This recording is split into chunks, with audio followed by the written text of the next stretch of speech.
ஜெயமோகன் சிறுகதைகள். பெருவலி. வாசிப்பது சந்தீப். கோமல் வீட்டை மறுபடியும் தவறவிட்டுவிட்டேன். இது என்னுடைய 7வது அல்லது 8வது வருகை. முதல் முறை வந்தபோது என் பையிலிருந்து பணம் திருடப்பட்டது நினைவுக்கு வந்தது. அன்று பெரிய கல்கத்தா ஜிப்பா போட்டிருந்தேன். கீழே இறங்கி பையில் கையை விட்டதும் தெரிந்தது, பணம் இல்லை. ஜிப்பா தேசிய உடையாவதை பிக்பாக்கெட்காரர்கள் ஆதரிப்பது போன்றது. அகிலனுக்கு ஞானபீடம் கிடைத்ததை மற்ற வணிக எழுத்தாளர்கள் கொண்டாடியது என்ற சுந்தர ராமசாமியின் வரி நினைவுக்கு வந்தது. என்ன இது இந்நேரத்திலும் மேற்கோள் என்று மண்டையை தட்டிக்கொண்டேன். கோமலின் வீடு தெரியவில்லை. அவரை பார்க்காமல் திரும்பிச் செல்ல காசும் இல்லை. இன்னொரு பைக்குள் 50 பைசா இருந்தது. நல்ல வேளையாக சிறிய தாழ்துண்டில் எழுதப்பட்டு கோமலின் வீட்டு எண்ணம் இருந்தது. டீக்கடை ஓரத்து தொலைபேசியை கையில் எடுத்தபோது கிளியாக இருந்தது. அது வழக்கம் போல ஒரு ஹலோவுடன் துண்டித்துக் கொண்டால் கடைசி 50 பைசாவையும் இழந்தவனாவேன். நல்ல வேளையாக கோமலே எடுத்தார். ஹலோ என்றபின் கனமான மெல்லிய முனகலுடன் அசைந்தார். நான் தான் கோமல் என்றார். நான் என்னை தடுமாறும் சொற்களால் அறிமுகம் செய்து கொண்டேன். என் கதைகள் அவருக்கு நன்றாக நினைவிருந்தன.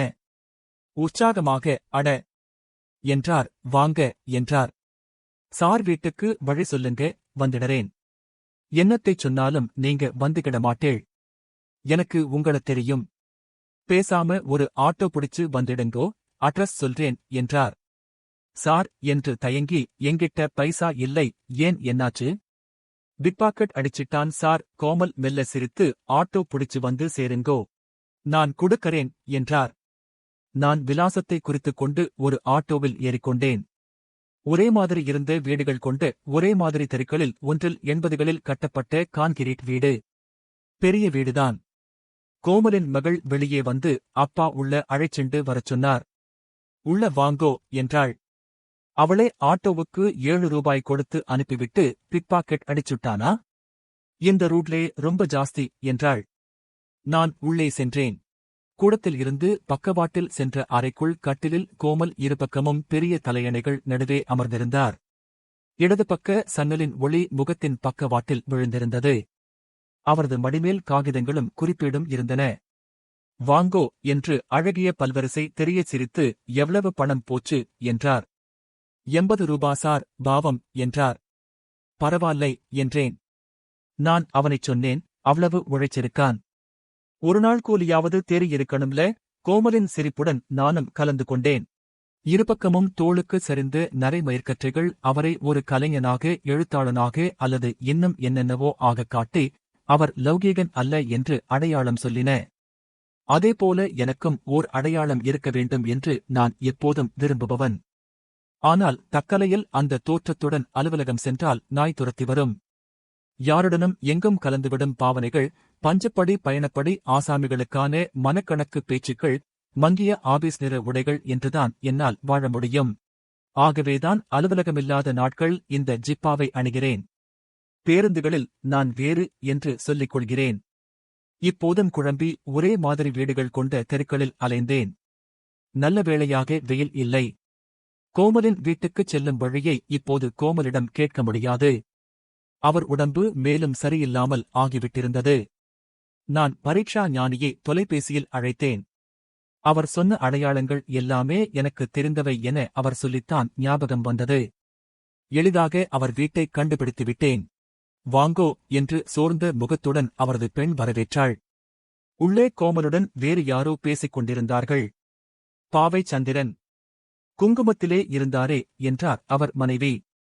நான் ஓ என்றேன். வாக்கறீங்களா? இல்லை வேணாம், மூட் இல்லை. அவர் சென்றபின் நான் உள்ளே சென்றேன். அவர் கட்டிலில் அதேபோல மல்லாந்து படுத்திருந்தார். இன்னும் மெலிந்து, இன்னும் கன்னங்கள் ஒட்டி, அதனாலேயே மூக்கும் பற்களும் உந்தி கழுத்துக்கு கீழே சதை தொங்க முதியவராக இருந்தார். அவர் சிரிக்கும்போது அவரது உதடுகள் வலப்பக்கமாக கொஞ்சம் வளையும். அது அவர் குறும்பாக சிரிப்பதாக தோற்றம் கொடுக்கும்.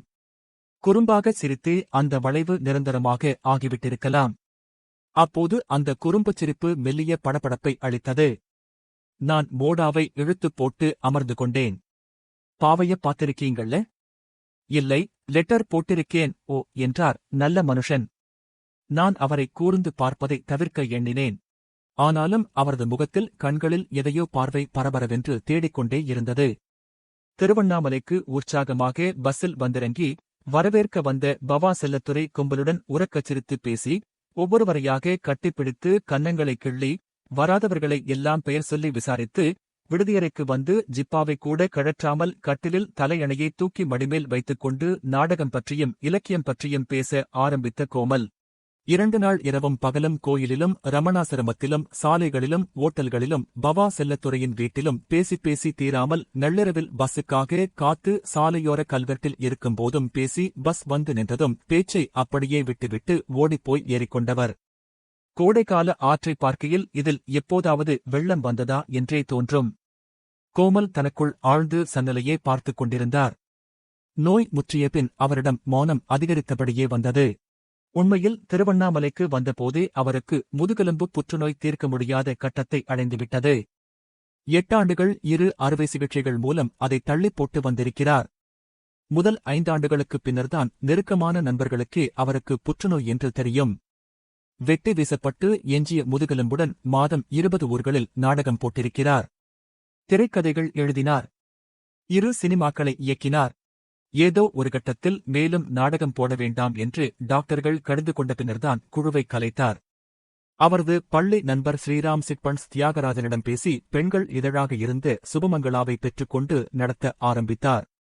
4 மாதத்தில் அது ஓர் அலையாக இயக்கமாக ஆகி அவரை இன்னமும் பரபரப்பாகியது. மூத்த எழுத்தாளர்களும் இளம் எழுத்தாளர்களும் வாசகர்களுமாக ஒரு பெரிய வட்டம் திடீரென்று அவரைச் சுற்றி உருவானது. நாடகப்பித்து அவரை மேலும் துரத்தியது. நாடக விழாக்களை ஒருங்கிணைத்தார். நாடகப் பட்டறைகளும் இலக்கியச் சந்திப்புகளும் ஒருங்கமைத்தார். முன்னைவிட பரபரப்பாக அலைய ஆரம்பித்தார். குற்றாலம் சந்திப்பு நிகழ்ச்சிக்குப் பின் சட்டைகளை கழற்றி தோளில் மாட்டிக்கொண்டு பேரருவிக்கு குளிப்பதற்காகச் செல்லும்போது நான் கேட்டேன், வலிக்கலையா சார்? ஜெயமோகன், இப்ப வலி ஒரு கைக்குழந்தை மாதிரி ஆயிட்டது. எப்ப பார்த்தாலும் மூக்கு ஒழுகிண்டு நைனு அழுதுண்டு இடுப்பிலே உக்காந்திருக்கு. ராத்திரியிலே திடீர்னு முழிச்சுண்டு படுத்து எடுத்திரும். ஆனா இது என்னோட வலி. என் உடம்பிலே இருந்து வந்தது. அப்ப எனக்கு அதுமேலே ஒரு பிரியம் வரத்தானே செய்யும். சனியன் இருந்துண்டு போறது. வளர்த்து ஆளாக்கிருவோம் என்ன. ஆனால் மெல்ல மெல்ல அவரது நடமாட்டங்கள் குறைந்தன. 7-8 மாதம் முன்னால் நான் கூப்பிட்ட போது இப்ப எங்கேயும் போகலை. ஆபீஸ் போக கூட முடியாது. வீட்டிலேயே இருக்கேன். இங்கேயே எல்லா வேலையையும் பார்த்துக்கறேன். நான் வலி எப்படி இருக்கு என்றேன். வளர்ந்துட்டா. இப்ப அவளுக்கு தனியா அஜெண்டா இருக்கு. எங்கேயோ போகணும்னு துடிக்கறா. என்னையும் கூட்டிண்டுதான் போவான்னு நினைக்கறேன் என்றார். முதல் முறையாக அப்போதுதான் அவரை ஒரு நோயாளியாக உணர்ந்தேன். கோமல் என்னை நோக்கித் திரும்பினார். புன்னகை செய்து, சாரி, நீங்க இருக்கறதை மறந்துட்டேன். இப்பல்லாம் மனசு அது பாட்டுக்கு எங்கேயோ போயிண்டே இருக்கு. ஒரு ஆர்டரே கிடையாது. 1 மணி நேரம் கழிச்சு எதைப்பத்தி சிந்திச்சேன்னு பார்த்தா ஒரு டிராக்கும் கிடையாது. எத்தனை 1000 பறவைகள் பறந்தாலும் வானத்திலே ஒரு தடம் கூட இல்லேன்னு ஒரு கவிதை இருக்கே, அதை மாதிரி. நான் மெல்ல, வலி எப்படி இருக்கு என்றேன். முந்தாநாள் ஞானி வந்திருந்தார். இதையேதான் கேட்டார். அந்த கதவை திறந்து இடுக்கிலே கட்டை விரலை வை. அப்படியே கதவை இருக்க மூடி அழுத்தமா புடிச்சுக்கோ. அப்படியே நாளெல்லாம் வச்சுக்கோ. அப்படி இருக்குன்னேன். பாவம், முகம் வெளுத்துப் போச்சு என்று கோணலாக சிரித்து என்னை பார்த்தா. நாடகக்காரனுக்கெல்லாமே கிளி. ஏன்னா அவன் தன்னையும் என்னையும் சேர்த்து பார்த்துக்கறான். எனக்கு வந்தது அவனுக்கும் வரலாமில்லையா? அதுவும் அவரு என்னை மாதிரியே முற்போக்கு வேற. கோமலின் மனைவி உள்ளே வந்து டீபாயில் காபி கொண்டு வைத்தார். சுவர் ஓரமாக நின்று கொண்டு, நீங்களாவது சொல்லுங்கோ. வயசு மூத்தவா பெரியவா எல்லாரும் சொல்லியாச்சு. சின்னவா சொல்லியாவது கேட்கறாரா பாப்போம் என்றார். நான் என்ன என்றேன். சொல்றேன் என்றார் கோமல். அடம்பிடிக்கிறார். எல்லாத்துக்கும் ஒரு நியாயம் இருக்கணுமில்லையா என்றார் அவர் மனைவி. நான் சொல்லிக்கறேன் அவர்ட்ட, நீ உள்ள போ என்றார் கோமல். அவர் உள்ளே சென்றார். என்ன சார் என்றேன். நாடகம் ஏதும் போடுவேன் என்கிறார் என்றுதான் நான் நினைத்தேன். ஆனால் நான் கைலாசமலைக்கு ஒரு யாத்திரை பண்ணலாம்னு நினைக்கிறேன் என்றார். சார், அதான்யா, இமயமலைக்கு யாத்திரை.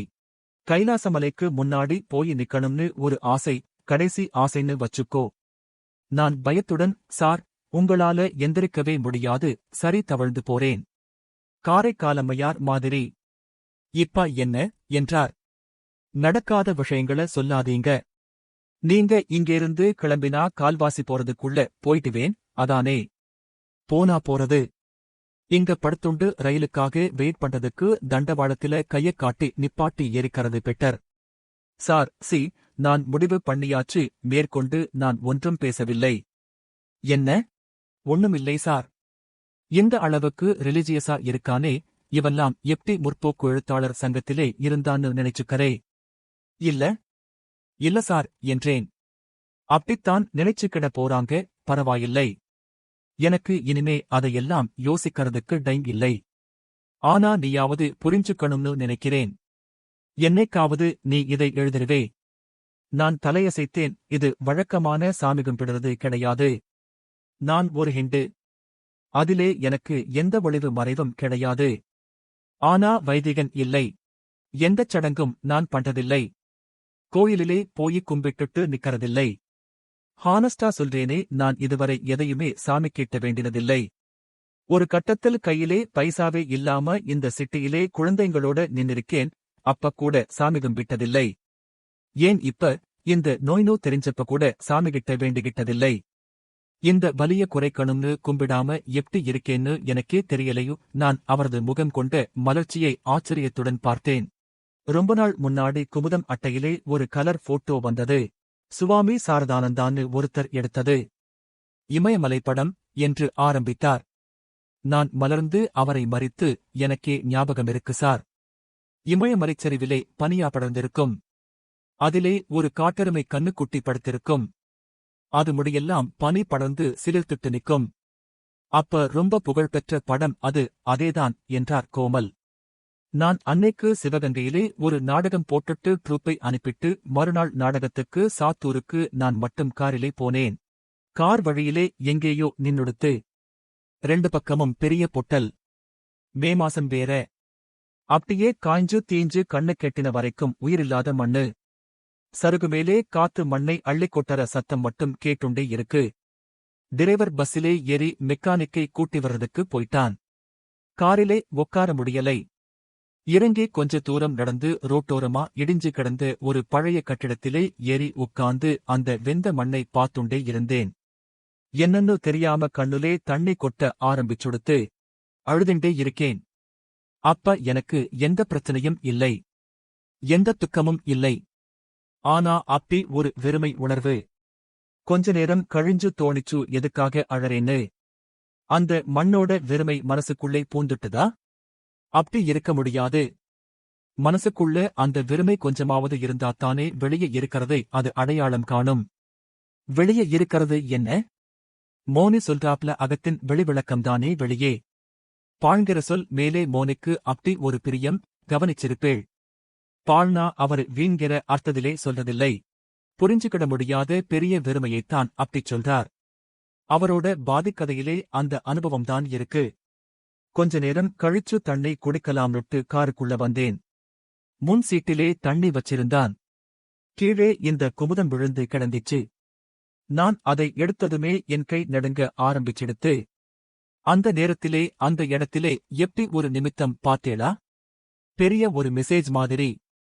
ஒரு அழைப்பு மாதிரின்னு கூட சொல்லலாம். அதையே பார்த்துண்டு எவ்வளவு நேரம் உட்கார்ந்திருந்தேன்னு எனக்கே தெரியாது. பின்னாடி அந்த நாளை நிறைய யோசிச்சு ஒரு மாதிரி வார்த்தைகளா மாத்தி வச்சுக்கிட்டேன். எனக்குள்ள ஒரு பெரிய வெறுமை இருக்கு மோகன். நான் எப்பவுமே எக்ஸ்ட்ராவெர்ட். ஏகப்பட்ட பேரு சுத்தி இருப்பாங்க, பேச்சு சிரிப்பு கும்மாளம்னு இத்தனை நாளையும் கடத்திட்டேன். ஆனா உள்ளுக்குள்ள ஒரு மிகப்பெரிய தனிமை இருக்கு. அந்த தனிமையை தொடாம அப்படியே வச்சுண்டிருக்கேன். தொட்டா என்னமோ ஆயிடும்னு பயந்து வச்சுண்டிருக்கேன்னு தோணுறது. அன்னைக்கு அந்த சின்ன எருமை குட்டிய பார்த்தப்ப என் மனசிலே வந்த வார்த்தை இதான், தனிமை. தனிமையோட மூர்த்தரூபமா அது அங்க உகக்கந்திண்டிருந்தது. மனுஷன் உட்பட எல்லா ஜீவனுக்கும் இயற்கை கொடுத்திருக்கிறது தனிமையத்தானே. மத்த எல்லாம் நாம குளிருக்கு போத்திக்கிறது. கையிலே கிடைச்ச அத்தனையும் எடுத்து மேலே போட்டுக்கறோம். பொண்டாட்டி, புள்ளைங்க, நண்பர்கள், கட்சி, கழகம், கலை, இலக்கியம் எல்லாமே.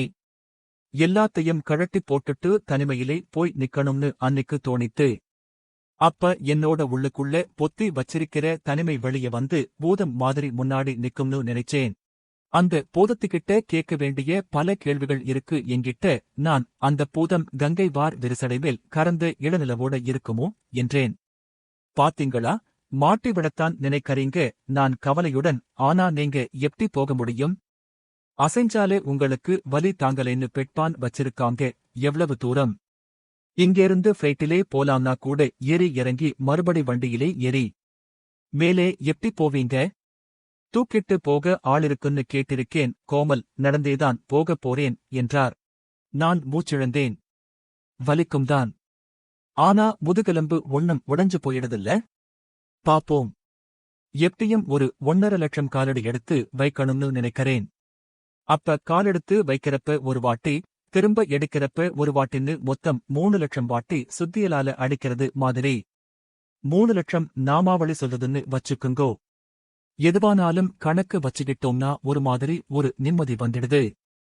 இவ்வளவுதானேன்னு தோணிடுது. எனக்கு பயமா இருக்கு. நல்ல ஆரோக்கியம் இருந்தாலே போறது கஷ்டம் என்றேன். நல்ல ஆரோக்கியம் இருக்கிறவங்க போறது கஷ்டம்தான். அவங்களுக்கு போயிட்டு வரணும்னு இருக்கும். திரும்பி வரவேணாம்னு நினைச்சா எங்க வேணுமானாலும் போயிட்டலாம். நான் கொஞ்ச நேரம் அவரையே பார்த்துக் கொண்டிருந்தேன்.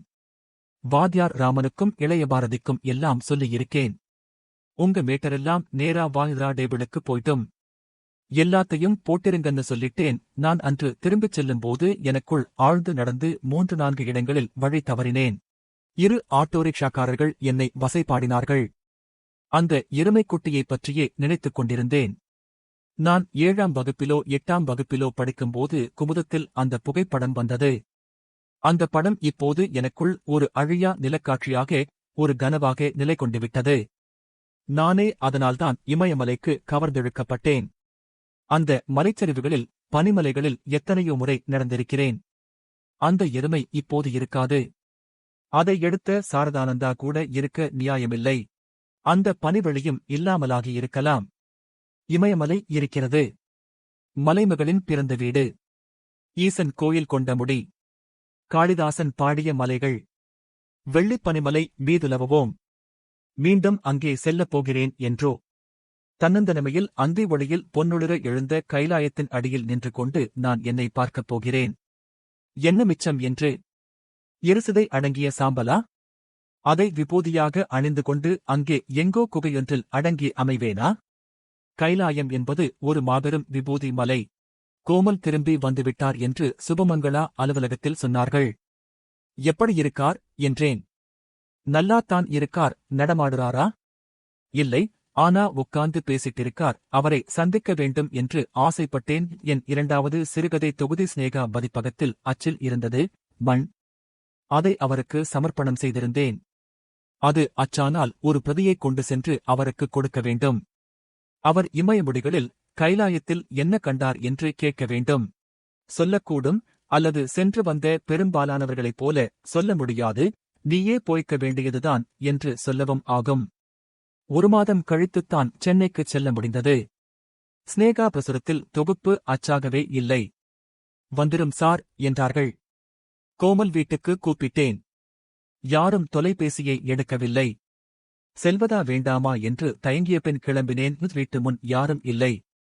சில முறை கூப்பிட்டபோது கோமலின் மனைவி வந்து எந்த ஆர்வமும் இல்லாமல் வாங்க என்றார். கோமலின் மகள் மெல்லிய புன்னகையுடன் கடந்து சென்றாள். அந்த வீடு முழுக்க மரணம் அமைதியின் வடிவில் பரவிவிட்டிருந்தது. வீட்டுக்குள் நுழைந்ததும் டிவியிலோ எங்கோ கேட்பதாக நான் நினைத்து விசித்திர ஒலி கோமலின் குரல் என்று தெரிந்து என் கைகள் நடுங்க ஆரம்பித்துவிட்டன. முழுக்க முழுக்க தன்னிலை மறந்து எழும் வலியின் ஒலி அது. எந்த மிருகமும் அந்த ஒலியைத்தான் எழுப்பும். முற்றிலும் கைவிடப்பட்டு, எந்த மனிதனிடமும் எதுவும் முறையிடுவதற்கறுப்போய், கண்ணுக்குத் தெரியாத ஒன்றை மட்டும் நோக்கி எழும் அழுகை. மன்றாட்டு அல்லது வசை அல்லது தன்னிறக்கம் அல்லது பிரார்த்தனை. அந்த வலியில் அவர் தன்னந்தனிமையாகவே இருக்க முடியும். அவரை ஆசிரியராக எண்ணுபவர்கள், அவரோடு தோள் சேர்ந்து நடந்த தோழர்கள், மனைவி, குழந்தைகள் அத்தனை பேரும் வேறெங்கோ, வேறேதோ உலகில் வேறேதோ காலத்தில் நின்று கொண்டு அவரை பார்க்க முடியும். அவ்வளவுதான். வாக்கணுமானா பாருங்கோ என்றார் அவரது மனைவி. பேசாமல் திரும்பி விடலாமா என்றுதான் நினைத்தேன். திரும்புவதொன்றே உகந்ததும் கூட. ஆனால் ஒருவேளை அவர் என்னை தேடக்கூடும் என்று தோன்றியது. அப்படியென்றால் அவரை சந்திக்காமல் சென்றதைப் பற்றி நான் வருந்தக்கூடும். எழுந்து மெல்லக் கதவைத் திறந்தேன். அன்றுவரை அந்த அறையில் நான் உணராத ஒரு நாற்றம் மருந்துகளுடன் கலந்து எழுந்தது அது. படுக்கையில் கோமல் படுத்திருந்தார். முதல் பார்வையில் அது அவரல்ல என்று என் பிரக்ஞை மறுத்தது. அவரது பிடரிமயிர் முற்றிலும் உதிர்ந்து விட்டிருந்தது. பஞ்சு போல கொஞ்சம் மயிர் பக்கவாட்டில் தெரிந்தது. நான் அவரை பார்த்துக் கொண்டு அப்படியே நின்றேன். அவரது முகம் மிக நன்றாக ஒடுங்கி பற்கள் மிகவும் வெளியே உந்தி தெரிந்தன. தொண்டை புடைத்து அதிர்ந்து கொண்டிருந்தது. அவரிலிருந்துதான் அந்த வலிமுனகல் எழுந்து கொண்டிருந்தது என்பதை என்னால் நம்ப முடியவில்லை. அந்த அறைக்குள் கண்ணுக்குத் தெரியாத வேறெவரோ இருக்கிறார்களா என்ன? அவர் என்னை பார்த்தார். சிவந்த கண்களில் காய்ச்சல் தெரிந்தது. என்னை அவருக்கு அடையாளம் தெரியவில்லை என்பது போல் இருந்தது. நான் அருகே சென்று மோடாவில் அமர்ந்தேன். மெல்லிய முனகலுடன், யாரு, மோகனா? ஆமா சார், நல்லா இருக்கீங்களா? ஆமா சார். இமயமலை பயணத்தைப் பத்தி எழுதுறேனே, வாசிச்சீங்களா? ஆமா சார் என்றேன். நிறைய எழுதணும். சொல்லிச் சொல்லி கொஞ்சமா எழுத வச்சேன். பாப்போம், சரியாயிடுவீங்க சார், அவ்வளவு தூரம் போயிருக்கீங்க. அவர் புன்னகை செய்தார். என் சொற்களை நான் உபச்சாரமாகச் சொல்லவில்லை. என் நெஞ்சின் ஆழத்தில் இருந்து எழுந்த பிரார்த்தனையாகத்தான் சொன்னேன். வலி இருக்கு இல்ல சார்? அபத்தமான, ஒருவேளை குரூரமான கேள்வி. ஆனால் அதைத் தவிர அங்கே என்ன பேசுவது? ஊழிற்பெருவலி யாவுள என்று சொல்லி உதடுகோண புன்னகை செய்தார். அவரை கோமல் என்று அகம் நம்பியது அச்சிரிப்பைக் கண்ட பிறகுதான். பெருவலின்னு சொல்றார் பார்த்தீங்களா? தமிழிலே இப்படி நிறைய சிக்கல்கள் இருக்கு. வலிமைக்கும் வலிக்கும் என்ன சம்பந்தம்? வலி இல்லைன்னா வலிமை கிடையாதா? இல்ல, வலிமை ஜாஸ்தியா இருந்தா வலி ஜாஸ்தியா? ஆனா அந்த வார்த்தை பிடிச்சிருக்கு. பெருவலி, நிறைய வாட்டி அதைச் சொல்லிட்டே இருக்கேன். முனகி கொஞ்சம் கொஞ்சமாக பேசிக் கொண்டிருந்தார். பேச வேண்டாம் என்று கேட்டுக்கொள்ள நினைத்தேன். ஆனால் அவர் பேசுவதை விரும்பினார் என்று தோன்றியது. வலிமரப்புக்கு ஊசி ஒண்ணும் போடலையா? எல்லாம் போட்டாச்சு. மடைனா அடைக்கலாம். உடைப்பொன்னா ஒண்ணும் பண்ண முடியாதுல்ல. அவரது தஞ்சை பின்னணி எப்போதாவதுதான் வார்த்தைகளில் வரும். உங்களுக்கு கிரா தெரியுமா? இவரு ராஜநாராயணன் இல்லை, ராகு கோபாலன்பு. கேள்விப்பட்டிருக்கேன். கலைமகளிலே இருந்தார் இல்ல? ஆமா. ஆரம்பத்திலே திருலோக சீதாராமோட பத்திரிகையிலே இருந்தார். அப்ரம் மணிக்கொடி. கடைசியா கலைமகள். மணிக்கொடி கோஷ்டியிலே இவரும் உண்டு. அவர் திடீர்னு ஒருநாள் காணாம போயிட்டார். எல்லாம் 60களிலே. எங்கெங்கோ தேடி பார்த்து விட்டுட்டாங்க. அப்ரம் மறுபடி 10 வருஷம் கழிச்சு ஒருநாள் நான் காசியிலே போயிண்டிருக்கறச்ச திடீர்னு ஒரு சாமியார் வந்து என் தோளை தொட்டார். எங்கேயோ பார்த்த முகம். நான் தான் கிரான்னார். சார்னேன். சாமின்னு கூப்பிடுனார். என்ன சாமி, எப்படி இருக்கீங்கன்னேன். நல்லா இருக்கேன். நீ எப்படி இருக்கேன்னார். என்ன பண்றீங்கன்னேன். சாமியாரா ஆயிட்டேன். ஆயி எதை கண்டுபிடிச்சீங்கன்னேன். தூரத்திலே ஒரு மலை தெரியுது. பொன்மலை, கைலாசம். அதைப் பார்த்து போயிட்டே இருக்கேன். இப்பவும் தூரத்திலேதான் இருக்கு. வரட்டுமான்னு சொல்லிண்டு போய் கூட்டத்தோட சேர்ந்துக்கிட்டார். இந்த டிராவல் முழுக்க கிரா ஞாபகமாகவே இருந்தது. எங்கேயாவது அவர் குறுக்கே வந்துடுவார். ஏதாவது ஒண்ணு சொல்லுவார்னு. யார் யாரோ எதுவோ கண்டுபிடிக்கலாம். ஒரு இலக்கியவாதி கண்டுபிடிச்சு சொன்னாத்தானே அதுக்கு மரியாதை என்ன என்றார் கோமல். ஆனா கடைசி வரைக்கும் அந்த நம்பிக்கை இருக்கலை. பத்ரிநாதிலே இருந்து கேதார்நாத் போய் அங்கிருந்து கைலாச யாத்திரை ஆரம்பிச்சப்ப சட்டுன்னு அவ்வளவுதான். கிரா இப்ப கிடையாதுன்னு தோணிட்டது. எங்கோ அவர் விழுந்து மட்கி மண்ணாயாச்சு. அப்படி எத்தனையோ பேர் வீட்டையும் சொந்தங்களையும் விட்டுட்டு வந்திருக்காங்க. எதையோ தேடி எதையோ கண்டுபிடிச்சு செத்திருக்காங்க. எல்லாம் அந்த மண்ணிலத்தான் இருக்கும். கஷ்டப்பட்டீங்களா? அதைப் பத்தி என்ன பேச்சு?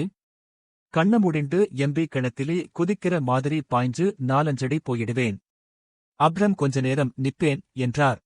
நின்னா ஆசுவாசமா இருக்குமோ என்று கேட்டேன். யார் நீரு? நின்னா வேற மாதிரி வலி. நடக்கறச்ச கடப்பாறையால அடிக்கிற மாதிரின்னா, நின்னா மண்வெட்டியால் வெட்டுற மாதிரி. ஒரு சேஞ்ச் இருக்கிறது நல்லதுதானே? பெருவலி, பாதாளத்திலே ஒரு ராஜா இருந்தானே, மாவலி. பெருமாள் அவனை ஒரே மிதியா மிதிச்சு பாதாளத்துக்குத் தள்ளிட்டார். பேரே எப்டி பாத்தியா? மாவலி. பெருமாளே மிதிச்சா அப்படி ஒரு வலி இருக்கத்தானே செய்யும். சட்டென்று எதிர்பாராமல் யாரோ தாக்கியது போல அம்மா என்று அலறினார். அம்மா அம்மா அம்மா என்று கொஞ்ச நேரம் அரற்றினார். நான் எழுந்து விடலாமா என்று யோசித்தேன். புறப்படறேளா இல்லை என்று அமர்ந்து கொண்டேன். இமயமலைக்கு போய் கைலாசத்து பாக்காம செத்திருந்தேன்னா மறுபடி இங்கேயே பொறந்து மறுபடியும் இந்த நாடகங்களை எல்லாம் போட்டு தமிழ்நாட்டை ஒருவழி பண்ணியிருப்பேன். தப்பிச்சிட்டீங்க என்றார். கண்களை மூடிக்கொண்டார். இமைகள் மேல் மெல்லிய சதை அதிர்ந்தது. வலது கன்னம் இழுபட்டு துடித்தது. பின் கண்களை திறந்து கண்ணை மூடினா மலையிலே நான் போய்ட்டிருக்கிறதை பார்க்க முடிகிறது என்றார். உயரம்தான் இமயமலை. காலடியிலே இருந்து இறங்கி சரசரன்னு கிலோமீட்டரா போயிட்டே இருக்கிற பாதாளம் கூட பெரிய உயரம்தான். என்ன தலைகீழா நிக்கிற மாதிரி யோசிச்சு பார்க்கணும். மனுஷனை சின்னதா எறும்புகளா ஆக்கற உயரம். அந்தி மாதிரி எப்பவும் ஒரு கரிக்கிருட்டு. மலையோட இடுப்பில சுத்தின அருணாக்கொடி மாதிரி பாதை. கொஞ்ச தூரம் போனதும் பக்கவாட்டிலே இருந்து பெரிய மலை அப்படியே திரும்பி கண்முன்னாடி எழுந்திருச்சு வந்து நின்னுட்டிருக்கும். இதோ இருக்கேன்னு பிரம்மாண்டமான பூதம். பூதகணங்கள் தலையிலே வளைவா வானத்தை தாங்கிண்டு நிழலும் இருளுமா நீலமும் கருப்புமா உட்கார்ந்திருக்கு. ஏதோ மந்திரத்துக்கு கட்டுப்பட்டு தியானத்திலே இருக்கிற மாதிரி. இந்த மலைக்கு அந்த பக்கம் திரும்பினா கைலாசம்னு சொன்னாங்க. அதை கேட்டப்பவே என் கூட இருந்தவங்க கைகூப்பிண்டு அரற்ற ஆரம்பிச்சாச்சு. திடீர்னு காரணமே இல்லாம எனக்கு ஒரு பெரிய ஏமாற்றம் வந்தது. அங்க ஒரு பெரிய முட்டை மலையைத்தான் பார்க்கப் போறோம்னு ஒரு நினைப்பு. ஏன்னா அதைத்தான் உள்ளுக்குள்ளே எதிர்பார்த்திட்டிருந்தேன். என்னோட லாஜிக் மைண்டு அதைத்தான் கணக்கு போட்டு வச்சிருந்தது. 30 வருஷமா முட்டாத்தனமா ஏதோ கனவு வளர்த்து வச்சுண்டு இது வரைக்கும் வந்தாச்சு. அந்தக் கனவு என் அன்றாட வாழ்க்கையிலே இருந்த சலிப்பை இல்லாம பண்ணி ஒரு சின்ன குளுமைய மனசிலே நிறைச்சிட்டிருந்தது. அதை அப்படியே விட்டிருக்கணும். இவ்வளவு தூரம் வந்திருக்கக் கூடாது. அந்த ஒரே எண்ணம்தான் மனசு முழுக்க வந்திருக்கக் கூடாது. வந்திருக்கக் கூடாது. அப்படியே கால் உறைஞ்செடுத்து. என்னால என்னோட கை விரலை கூட அசைக்க முடியலை. ஏன் இமையக்கூட அசைக்க முடியலை. என் மனசும் அந்த ஒரே வார்த்தையிலே அப்படியே உறைஞ்செடுத்து. வந்திருக்கக் கூடாது வந்திருக்கக் கூடாது. திடீர்னு ஒரு பயம். நான் செத்துட்டேனா? அந்த வார்த்தையிலேயே என் மூச்சு நின்னுட்டுதா? இப்ப என் சடலத்துக்குள்ள நின்னுட்டு இதை யோசிச்சிட்டிருக்கேனா? இதுதான் மரணமா? உண்மையிலே மோகன் என் உடம்பு சடலம் மாதிரி குளிர்ந்து உறைஞ்சு எங்கேயோ இருந்தது. வலிக்குதான்னு பார்த்தேன். வலியே இல்லை. ஆமா அப்ப செத்தாச்சு. அப்பாடா செத்துட்டேன். இனிமே வலியே இல்லை. ஊழிற்பெருவலி யாவுள? அடடா செத்தாலும் விடமாட்டேங்கிறாரே தாடிக்காரர். பெருவலி மறைஞ்சாச்சு. மாவலிக்கு மோட்சம் கிடைச்சாச்சு. செத்துட்டேன்னு கொண்டாடணும் போல இருக்கு. துள்ளிக் கொதிச்சு ஆர்ப்பரிக்கணும் போல இருக்கு. அந்த மலை ஏறுற வழி முழுக்க வடநாட்டுக்கார பக்தருங்க கைதட்டி ஆடிட்டே பாடிட்டே வரதை கவனிச்சப்ப நானும் அதே மாதிரி ஆடிட்டே ஏறணும்னு நினைச்சேன். ஆனால் அந்த வலி இல்லாம இருந்தா கூட ஆடியிருப்பேன்னு சொல்ல முடியாது. வலி இல்லாம இருந்திருந்தா மலைக்கு வந்திருப்பேனாங்கிறதே சந்தேகம்தான். அப்ப ஆடணும்னு தோணிச்சு. ஆனா என்னை அந்த உடம்புக்குள்ளே இருந்து வெளியே கொண்டு வர முடியலை. அப்ப பீதி வந்திட்டது. இதுக்குள்ளே மாட்டிண்டு இங்கேயே கிடக்கப் போறானா? பொறியிலே மாட்டிண்டு பொறியோட மட்கி அழகிப் போற காட்டலி மாதிரி. எல்லாம் ஒரு 4-5 செகண்டு மயக்கம்தான். தெளிஞ்சுட்டது. அப்படியே ஓரமா உட்கார்ந்துட்டேன். வேண்டாம். அவங்கெல்லாம் கைலாசத்தை பாக்கட்டும். நான் திரும்பினரேன். எனக்கு அது மானச கைலாசமாகவே இருந்திடட்டும்னு நினைச்சேன். என்கூட ஒரு மார்வாடிக்காரி வந்தா. கீழே இருந்தே என்னை அவதான் அப்பப்பா அன்பா பாத்துக்கிட்டவ. நல்ல ஸ்தூல சரீரம். மூச்சு வாங்கி வாயசீல் மிருகம் மாதிரி பொளந்து முகத்தை தூக்கி தூக்கி பொதன்னு நடந்து வர்றா. சதையெல்லாம் ததும்புது. அந்த குளிரிலையும் நெத்தியெல்லாம் வேர்வை. அவளால என்கிட்ட துண்டு துண்டாத்தான் பேச முடிகிறது. வரலையா? கைலாஷ் வந்தாச்சு. இதோ இருக்கு. இதோ கண்முன்னாடி தெரியுது கைலாஷ். அப்படின்னு சொல்றா. நான் வலிக்குது என்பது போல வாயசைச்சேன். அவள் ஒரு 8 இதோ இருக்கு இவ்வளவு தூரம் வந்துட்டீங்களேன்னு கேட்டா. அவளோட வாழ்க்கையிலே கடைசி லட்சியமா அத வச்சிட்டிருந்திருப்பா போல. அதோ எனக்கு விளிம்பு தெரியறது. பக்வான் கைலாஷ் சொல்றப்பவே கண்ணுலே தண்ணி வந்து கன்னங்களிலே உருளுது. கைகளை கூப்பிட்டு மெல்ல ஆடிக்கிட்டு பஜனை மாதிரி என்னமோ பாடுறா. பைத்தியம் புடிச்சவ மாதிரி இருக்கா. அந்த கும்பலிலே கிட்டத்தட்ட அத்தனை பேருமே அப்படித்தான் இருக்காங்க. நான் மட்டும் குளுந்து உறைஞ்சு வேற எங்கேயோ நின்னுட்டு அவங்கள ஆச்சரியமா பாத்துண்டிருந்தேன். அவ என் கையை பிடிச்சு வாங்கன்னு தூக்க வந்தா. இல்லம்மா, என்னால முடியலை, நீ போனேன். நீங்க வாங்க, நீங்க வராம நான் எப்படி போறது? என் பக்கத்திலேயே நின்னுட்டா. எல்லாரும் முன்னாடி போயாச்சு. இருட்டு பரவின மலைப்பாதையிலா நானும் அவளும் மட்டும்தான். எங்கேயே பொறந்து எங்கேயோ எப்படியோ வாழ்ந்த 2 ஜீவன். அங்க நாங்க அப்படி நிக்கணும்னு எழுதியிருந்தது. நான் திடமா பெஹஞ்சி, நீங்க போங்க, நான் ஒரு 5 நிமிஷத்திலே வந்துடுறேனேன். இல்லை, உங்கள தனியா விட்டுட்டு போக மாட்டேன் நான். அவங்க இப்ப திரும்பி வந்துடுவாங்கன்னேன். சரி, பரவாயில்லை, நான் கைலைலாஷியை பார்க்க கூடாதுன்னு ருத்ரனோட கட்டளைனா அப்படி ஆகட்டும். எப்படி தனியா விட்டுட்டு போவேனா? எனக்கு மனசு நெகிழ்ந்துட்டது. எப்ப வேணுமானாலும் எதையும் விட்டுக் கொடுக்க ரெடியான ஒரு வாழ்க்கை. எந்த பிடியிலையும் இறுக்கம் இல்லை. கையிலே ஒண்ணுமே நிக்காது. அதனால அவங்க ஒன்னையுமே சாதிக்க முடியாது. ஆனா மிக முக்கியமான எதையெல்லாமோ அடைஞ்சிடறாங்க இல்லையா? நான் தனியா இருக்கணும்னு நினைக்கிறேன். என்னை விட்டிருங்கன்னு கடுமையா சொன்னேன். நீங்க போய் பார்த்துட்டு திரும்பி வந்து என்னை கூட்டிட்டு போங்க, அதுவரை உட்கார்ந்திருக்கேனேன். கொஞ்சம் தயங்கிட்டு, இங்கேயே இருங்க, இதோ வந்துடுறேன்னு கிளம்பி ஓடிப்போனா. மலைச்சரிவு பாதையிலே நான் மட்டும் தனியா உட்கார்ந்திருந்தேன். அந்த தனிமையை ஃபீல் பண்ணத்தான் அவ்வளவு தூரம் வந்தேனான்னு நினைச்சுக்கிட்டேன். அது கூட என்னோட உச்சமா இருக்கலாம் இல்லையா? ஒருவேளை சிவன் நினைச்சதே இதுதானோ? இதுதான் என்னோட பிரைவேட் கைலாசமோ? தனியா அங்கே உட்கார்ந்திட்டிருந்தேன். அந்த நானே வேற யாரோ மாதிரி இருக்கு. கனமான பூட்ஸ், ஸ்வெட்டர் மேலே கனமான கோட்டு, வெள்ளை வெளிர்னு பனிக்குல்லா. எம்ஜிஆர் போடுவாரே அதை மாதிரி. கழுத்திலே மஃப்ளர். மொத்தத்திலே என்னோட மூக்கும் நெத்தியும் மட்டும்தான் கைலாசம் பாக்க போயிருக்குன்னு தோன்றது. நல்ல இருட்டு. இருட்டுன்னா நாம இங்க பாக்கிற இருட்டு இல்லை. ஒரு மாதிரி நீல நிறமான இருட்டு. தூரத்திலே வெள்ளை மலைகளோட உச்சி மட்டும் சாம்பல் நிறமான வானத்திலே தூரிகையால் தீட்டின மாதிரி தெரிஞ்சது. சரிவெல்லாம் நீலத்திரைய போட்டு மூடினது மாதிரி இருந்தது. சத்தமே இல்லை. அதுக்கு ஒரு காரணம், நம்ம காது நல்லா அடைச்சுக்கிடுங்கிறதுதான். எங்க ட்ரூ பக்கத்திலேதான் நின்னுட்டிருந்தது. ஆனா அவங்களோட சத்தம் ரொம்ப தூரத்திலே கேட்கற மாதிரி இருந்தது.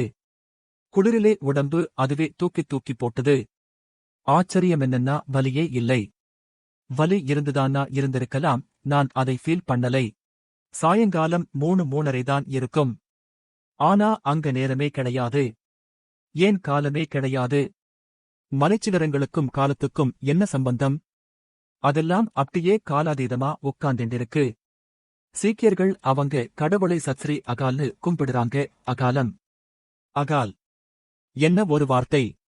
அகாலத்திலே யாராச்சும் காலமாக முடியுமா என்ன?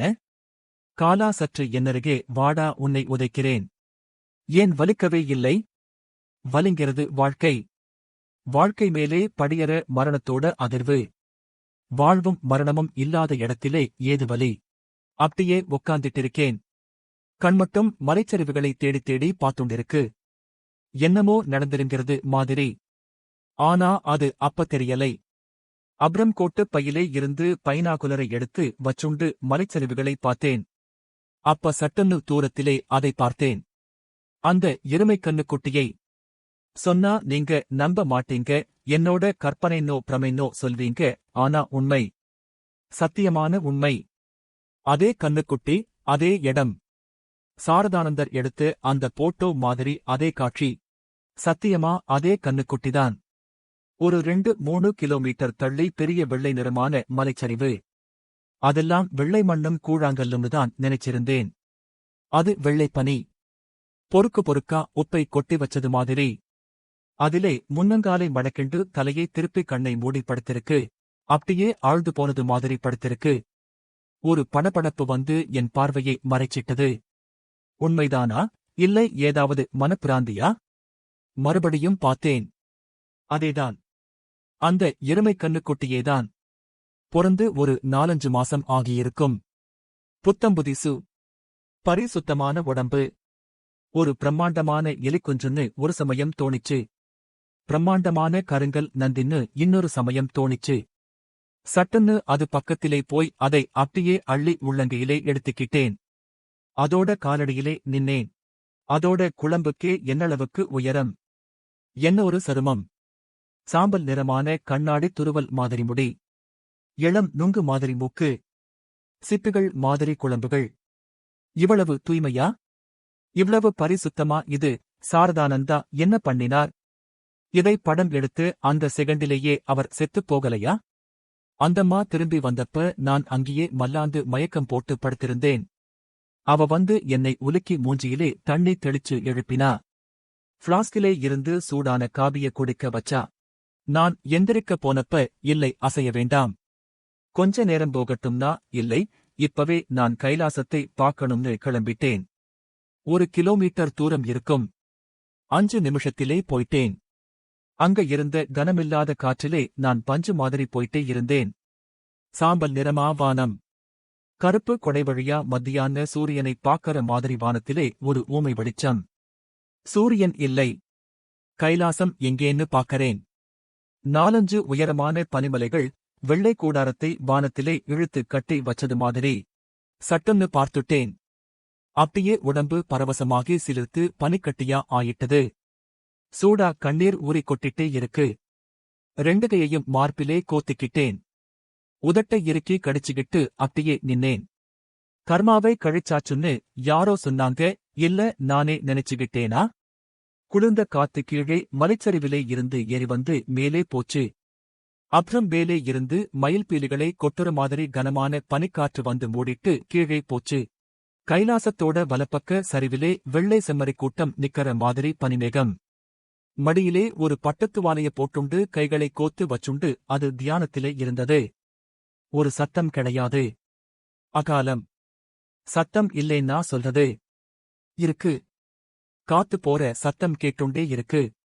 கடலுக்குள்ள படகிலே போனா மெட்ராஸோட ஒட்டுமொத்த சத்தம் அலையலையான இரைச்சலா கேட்கும். அதே மாதிரி காத்தோட சத்தம்.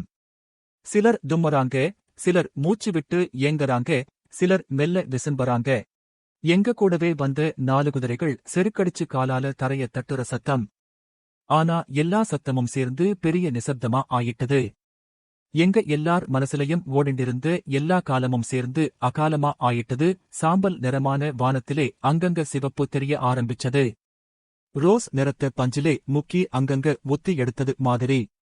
அப்ரம் சிவப்பு அப்படியே வானத்தோட கீழ் வளைவிலே நல்லா இறங்க ஆரம்பிச்சுது. வானத்தோட மேல் தோலை உரிச்சிட்டது மாதிரின்னு தோணிச்சு. அப்பதான் நான் என் வலிய மறுபடி ஃபீல் பண்ண ஆரம்பிச்சேன். பழுக்க காய்ச்சின சூட்டுக்கோலை என் மேலே அழுத்தி வருடிட்டே போறது மாதிரி. பழுக்க காய்ச்சின பாதரசமே ரத்தமா மாறி உடம்பு முழுக்க முடுறது மாதிரி. உடம்புக்குள்ள எல்லா உறுப்புகளும் தீக்காயம் பட்டு வெந்து வடிஞ்சிட்டிருக்கு. என்னையே உசிரோட யாரோ தோலுரிக்க ஆரம்பிச்சாங்க. தோலை உரிச்ச இடங்களிலே சதை நின்னு விதிக்குது. மொத்தமா தோலை உரிச்சு விட்டுட்டு போயிட்டாங்க. வெளிக்காத்துல சதை திகைச்சு நடுங்கிண்டிருக்கு. என் பார்வை ரொம்ப மங்கியிருக்கணும். நான் கீழே விழுற மாதிரி தோணிச்சு. எங்கேயோ மெரினா பீச்சிலே கடல் காத்திலே விழுறேனான்னு ஒரு பிரமை. அப்ப திடீர்னு ஏகப்பட்ட குரல்கள் ஜெய்ஸ்ரீ கைலாஷ்னு கூவற மாதிரி இருந்தது. மெட்ராஸிலே ஏது வடநாட்டு கூட்டம்? இல்ல இது ராமேஸ்வரமா? சட்டுன்னு கண்ணத் திறந்தேன். என் கண்ணு முன்னால பொன்னால ஆன ஒரு கோபுரமா கைலாசம் வானத்திலே தகதகன்னு நின்னுட்டிருந்தது. அதோட ஒரு பக்கம் கண்கூசர மஞ்சளிலே மின்னுது. இன்னொரு பக்கம் வளைவுகளிலே இருட்டோட புடைப்புகள் பொன்னா ஜொலிக்குது. பொன். ஆகாசத்துப் பொன். பரிசுத்தமான பொன்மலை. மனுஷன் அள்ள முடியாத செல்வம். இன்னும் இருக்கு. இத்தனைக்கு அப்பாலும் அது அங்க இருக்கு. எப்பவும் இருந்துண்டேதான் இருக்கும். அங்க நின்னுட்டிருந்த 80 பேரும் கண்ணீர் விட்டுட்டிருந்தாங்கன்னு சொன்னா நீங்க நம்ப மாட்டீங்க. ஏன் கண்ணீர்? துக்கம் வழிஞ்சு போன ஆனந்தமா? ஒவ்வொரு மனசும் ஒரு பிரபஞ்சம். அங்கே ஒவ்வொரு கடவுள், ஒவ்வொரு சொர்க்கமும் நரகமும்.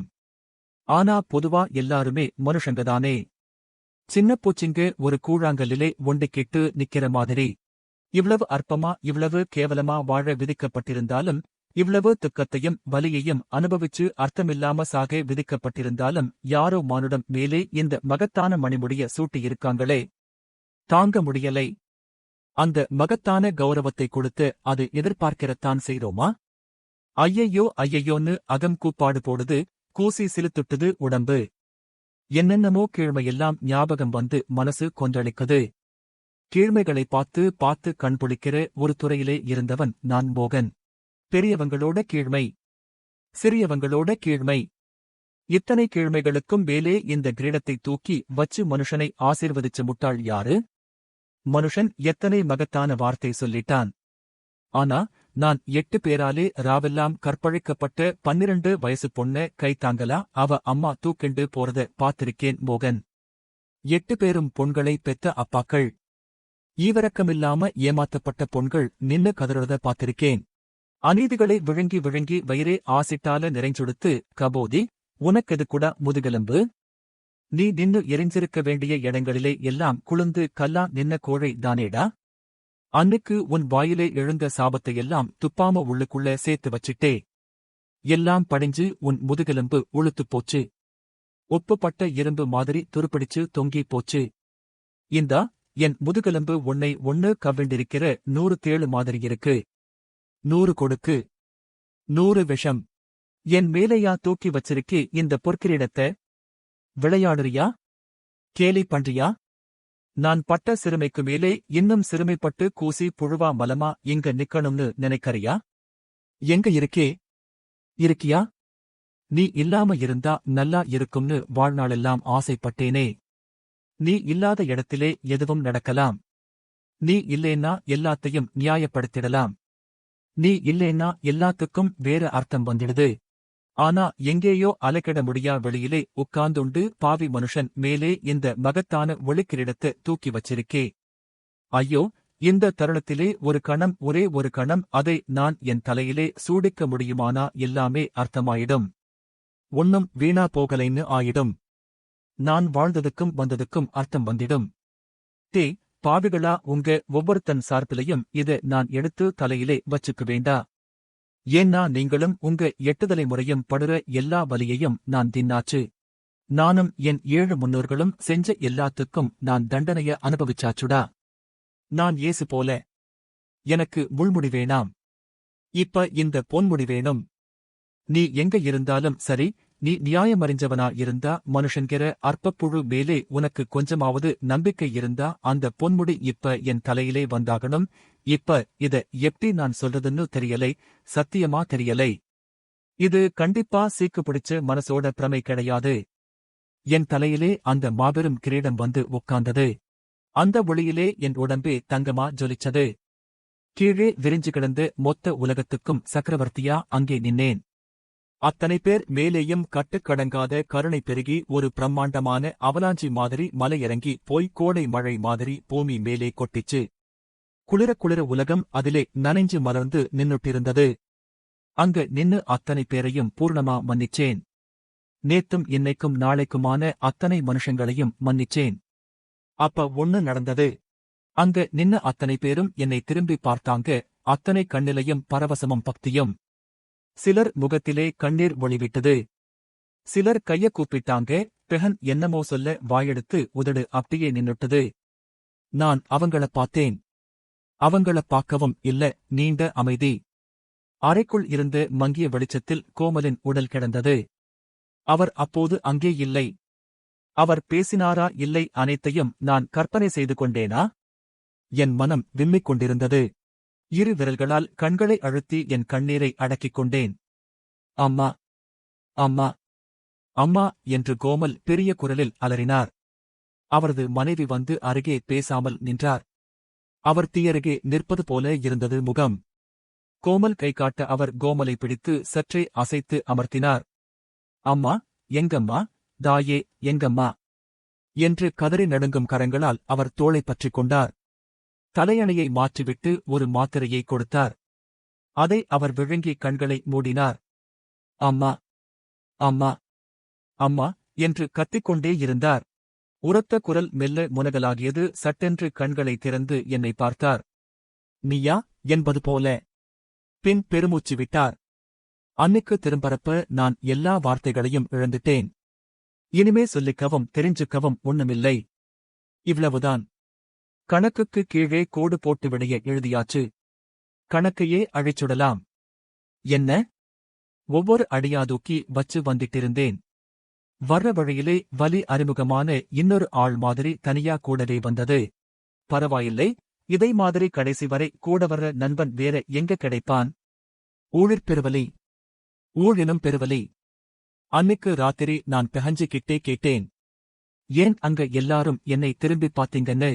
அவ சொன்னா, பாயிஜி உங்க மேலே பக்கத்து பாறையிலே பட்டு பிரதிபலிச்ச சாயங்கால வெயில் பட்டுட்டிருந்தது. நீங்க பொன்னிறமான வெளிச்சத்திலே நின்னுட்டிருந்தீங்க. ஒரு 2 நிமிஷம் நீங்க ஒரு தங்கச்சிலை மாதிரி இருந்தீங்க. உங்க தலையிலே இருந்த பனிக்குல்லா பொன்னால செஞ்ச கிரீடம் மாதிரி ஜொலிச்சுது. உங்களுக்கு கைலாஷியோச ஆசீர்வாதம் இருக்கு. நான் சட்டுன்னு போர்வையை முகத்து மேலே தூக்கிண்டு அழுதேன். மீண்டும் ஆழமான மௌனம். நான் கிளம்ப வேண்டும் என்று நினைத்தேன். அதை உடனே அவர் உணர்ந்து, நேரமாச்சு என்ன? பார்க்கலாம். எங்க எப்பன்னு தெரியலை. ஆனா பாக்கவும் கூடும். மீண்டும் அந்த கோணலான சிரிப்பு. நேத்து ராத்திரி இந்த ஜன்னலுக்கு வெளியே ஒரு சத்தம். எருமைக்குட்டி காதை அடிச்சுக்கிடற மாதிரி. நிஜம்மா? இலைச்சத்தமா கூட இருக்கலாம். இல்லை, அதுவா கூட இருக்கலாம். தெரியலை என்று சிரித்தார். அதை என்னமோ பயங்கரமான எருமைன்னு சொல்லி பயமுறுத்திட்டாங்க. அது ரொம்ப சின்ன கண்ணுக்குட்டி. பரிசுத்தமான குழந்தை.